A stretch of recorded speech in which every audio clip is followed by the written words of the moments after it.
Okay, so we have to talk about this bill the House Republicans have introduced called the Fair Tax Act. So you won't believe how absolutely shameless the Republicans' tax bill is. This bill, if passed, would repeal all federal taxes, including income tax, payroll tax, gift tax, any tax on corporate income, and all capital gains tax.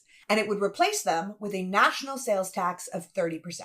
Now, Republicans will say it's only 23%, but according to the Institute of Taxation and Economic Policy, it's actually 30% because of how sales tax is calculated. Republicans are giving us a percentage based on the gross price, but we don't pay sales tax on the gross price, we pay on the original price. So they have reversed engineered the percentage to make it sound better, but it's not. To be clear, under this bill, if you buy something for $100, it will now cost you $130. And that doesn't include state tax, which would be on top of the 30%. Republicans ran on fixing inflation and rising costs, but they've now proposed a bill that would make every single thing in your life 30% more expensive. In fact, when this idea was independently analyzed in 2011, the results were that most income groups would end up paying more with a consumption tax than they do in our current system, except for the top 5% of earners, who, shocker, would see a major tax cut. And isn't Social Security funded by payroll tax? How do we keep Social Security if we aren't paying into it anymore?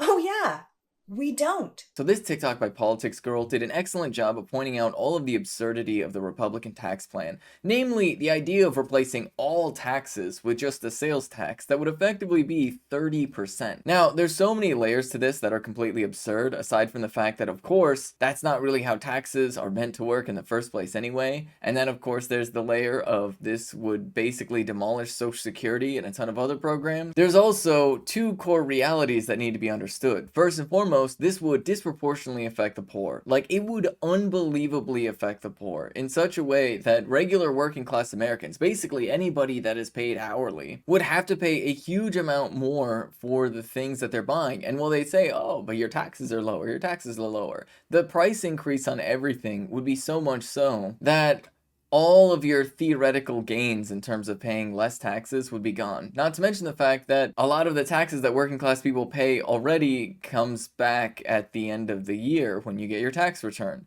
Which means that effectively you have a decent chunk of Americans who on net are paying no or near zero taxes. And that is a good thing because working class folks really shouldn't have to pay taxes at all in the first place. But with this sales tax, it makes all the basic necessities just unbelievably more expensive to the point where tons and tons of people would be priced out of being able to afford an apartment, being able to afford food, being able to afford a car, being able to afford literally anything that is required for life. But then there's another layer to this, that it would send inflation spiraling. And the reason for that is actually very simple. You see, one of the drivers of inflation is actually the relative value of capital assets like stocks, bonds, real estate, and things like that relative to the dollar. And this is one of the reasons why corporate taxes are so important, because the higher corporate taxes are, the more incentive there is for corporations to reinvest their money instead of holding on to it and doing stock buybacks and other things like that. Because if they do things to increase the value of their company, that would increase the value of shares,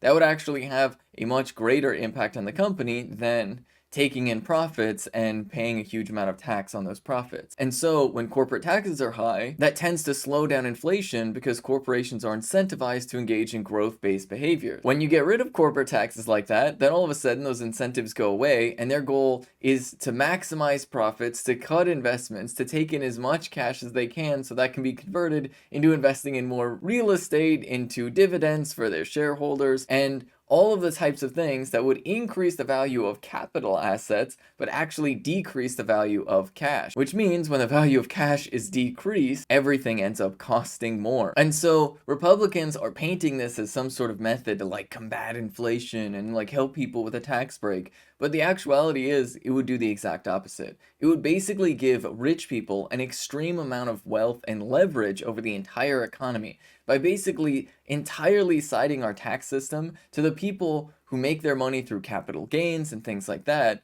that don't really have to worry about their day-to-day consumption, because their day-to-day consumption is very, very minimal relative to the amount of wealth that they actually have. Whereas regular working class Americans, our wealth is almost entirely spent on just trying to stay alive. And so what we do to actually put things into the economy, what we do by purchasing things as working class people is quite literally what drives the economy forward and what allows for any type of growth or economic stability within our current system. But if everything all of a sudden costs 30% more, well, then people purchase less and that growth basically stops and the value of our dollar goes down, and then all of a sudden you've got this inflation spiral where even more people are priced out of their very ability to live, all for the benefit of just a handful of very incredibly wealthy individuals. And that really is what is so shameless about this. Republicans are just going completely mask off. Now, they know that this plan won't pass because the Democratic Party has the Senate and they have Joe Biden as the president, but fundamentally, this is the Republican Party making it very, very clear to working class people that they simply do not care about the interests of working class people,